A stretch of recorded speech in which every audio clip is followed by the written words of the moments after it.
ပဲမင်္ဂလာပါကမ္ဘာတော်မှာရှိတဲ့စိတ်ဝင်စားဖို့ကောင်းတဲ့အချက်လက်တွေ cruise ship အလုပ်ကိုင်ခွင့်လန်းတွေ interview အောင်မြင်နိုင်မယ့်အကြံပေးချက်တွေကိုအသိပညာရအောင်မျှဝေပေးနေတဲ့ channel ကတော့ကောင်း insight ဖြစ်ပါတယ်ဒီ channel က cruise ship အလုပ်ကိုင်ရှောက်ထားပြီး interview အောင်မြင်ဖို့ tips တွေ casino နဲ့ hospitality industry အကြောင်းတွေကမ္ဘာအနှံ့ကစိတ်ဝင်စားဖွယ် knowledge story တွေကိုတင်ဆက်ပေးနေပါတယ်ဒီနေ့ဗီဒီယိုမှာတော့သိက္ခာနာရအလေကမြို့တစ်မြို့ကနေကမ္ဘာအကျော်ကြားဆုံးလောင်းကစားမျိုးဖြစ်လာခဲ့တဲ့အံ့ဩဖွယ်သမိုင်းကြောင်းပြောပြပေးသွားပါမယ်။အဲ့မျိုးကတော့ Las Vegas ဖြစ်ပါတယ်။ကမ္ဘာပေါ်မှာလူတွေညတညအတွင်းဒေါ်လာတန်းပေါင်းများစွာလောင်းကစားကြတဲ့မြို့တစ်မြို့ရှိပါတယ်။ဒီမြို့မှာမီးရောင်တောက်ပတဲ့လမ်းတွေအလွန်ကြီးမားတဲ့ဟိုတယ်တွေကမ္ဘာအဆင့်ဖျော်ဖြေပွဲတွေတညလုံးမရေမနာဖြစ်နေပါတယ်။ဒါပေမဲ့လူအများစုမသိတဲ့အချက်တစ်ခုရှိပါတယ်။ဒီမြို့ဟာအစတော့ကလူမနေခြင်းနဲ့တိတ်ခတ်နိုင်ရဒေသတစ်ခုသာဖြစ်ခဲ့ပါတယ်။ဒါဆိုရင်မိကုန်းတစ်ခုပေါ်လာပါတယ်။အားကြောင့်ဒီလိုတိတ်ခတ်နိုင်ရမြို့တစ်မျိုးကကမ္ဘာလောင်းကစားမျိုးဖြစ်လာနိုင်ခဲ့တာလေ။ပြီးတော့ဒီ Las Vegas ကိုခေါ်ကြတာတစ်ခုရှိပါတယ်။ The city that never sleep ဒီမြို့ရဘရောမှမအိပ်စက်ဘူးဆိုတာသူတို့ခေါ်ကြပါတယ်။ဒီဗီဒီယိုမှာ Las Vegas ရဲ့လျှို့ဝှက်သမိုင်းတွေလောင်းကစားလုပ်ငန်းတွေအကြောင်းမာဖီးယားရဲ့တမိုင်းကြောင်းတွေနဲ့စီးပွားရေးတိုးတက်လာမှုတွေအကြောင်းအားလုံးကိုစိတ်ဝင်စားချက်အပြည့်နဲ့ပြောပြပေးသွားပါမယ်ခင်ဗျာ Las Vegas ဆိုတဲ့နာမည်ဟာစပိန်ဘာသာစကားကနေရလာတာဖြစ်ပါတယ် Las Vegas ဆိုတာစိမ့်လန်းတဲ့မြက်ခင်းများရှိတဲ့နေရာဆိုတဲ့အဓိပ္ပာယ်ရှိပါတယ်အရှင်တုန်းကဒီဒေသမှာမြေအောက်ရေတွေထွက်တဲ့နေရာတွေရှိခဲ့ပါတယ်ဒါကြောင့်တဲကန္နာရကိုဖျက်ဆီးသွားတဲ့ခီးသွားတွေဒီနေရာမှာအနားယူကြပါတယ်1905ခုနှစ်မှာရထားလမ်းကုမ္ပဏီတစ်ခုဟာ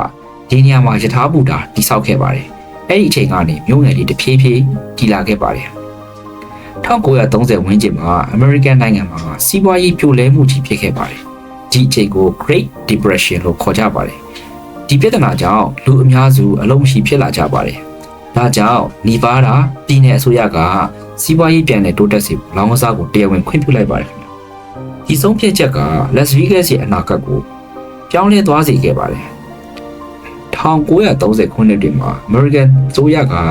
ရေကာတာကြီးတစ်ခုတည်ဆောက်ခဲ့ပါတယ်။အဲ့ဒါက Hoover ရေကာတာဖြစ်ပါတယ်။ဒီ project အတွက်အလုပ်သမားတောင်းချီလာရောက်လှုပ်လှုပ်ကန်ခဲ့ပါတယ်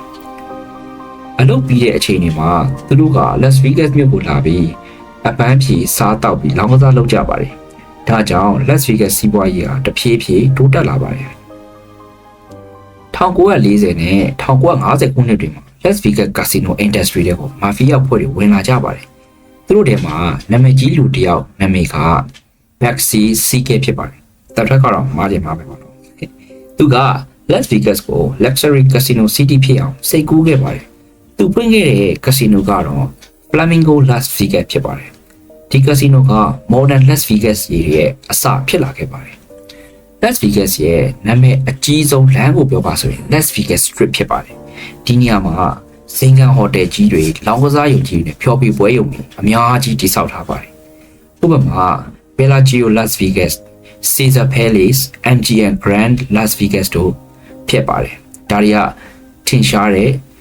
casino ကြီး resort ကြီးတွေဖြစ်ပါတယ်။ Las Vegas ရဲ့တမိုင်းကိုကြည့်မယ်ဆိုရင်တိတ်ကနာရအလှည့်ကမြို့ငယ်လေးတစ်မြို့ကနေကမ္ဘာလောင်းကစားမျိုးတစ်မျိုးဖြစ်လာခဲ့တာကိုတွေ့နိုင်ပါတယ်။ဒီအောင်မြင်မှုရဲ့အကြောင်းရင်းတွေကလောင်းကစားကိုတရားဝင်ခွင့်ပြုလိုက်တာနဲ့ Hoover ရေကာတာကြီးတည်ဆောက်ခဲ့တဲ့ project တွေကြီးမားတဲ့ရင်းနှီးမြှုပ်နှံမှုတွေနဲ့ခီးသွွားလုပ်ငန်းတိုးတက်လာမှုတွေကြောင့်လို့ယူဆလို့ရပါတယ်။ဒီလိုမျိုးကမ္ဘာအနှံ့ကစိတ်ဝင်စားတဲ့သမိုင်းကြောင်းတွေစီးပွားရေးအကြောင်းတွေနဲ့လူအများမသိတဲ့အချက်အလက်တွေကိုဆက်လက်သိချင်နေဆိုရင်ကောင်း Insight Channel ကို Subscribe လုပ်ထားဖို့မမေ့ပါနဲ့ခင်ဗျာ။ဒီ channel မှာအပတ်တိုင်းစိတ်ဝင်စားဖို့ကောင်းတဲ့ကမ္ဘာအချက်အလက်ဗီဒီယိုအသစ်တွေတင်ပေးနေပါတယ်။ဒီဗီဒီယိုကိုသဘောကျရင် like လုပ်ပြီး share လုပ်ပေးပါခင်ဗျာ။နောက်ဗီဒီယိုမှာကမ္ဘာပေါ်ကနောက်ထပ်အံ့ဩဖွယ်အကြောင်းအရာတွေပြန်တွေ့ကြမယ်။ကျေးဇူးတင်ပါတယ်။မိတ်ဆွေတို့အနေနဲ့လည်းကျွန်တော်ဒီဗီဒီယိုမှာမပါသေးတဲ့အချက်အလက်တွေတခြားစိတ်ဝင်စားစရာကောင်းတဲ့ Las Vegas နဲ့ပတ်သက်တဲ့အကြောင်းအရာတွေအားလုံးကိုကျွန်တော်ရဲ့ comment အောက်မှာဆွေးနွေးပေးသွားလို့ရပါတယ်။အားလုံးပဲကျေးဇူးတင်ပါ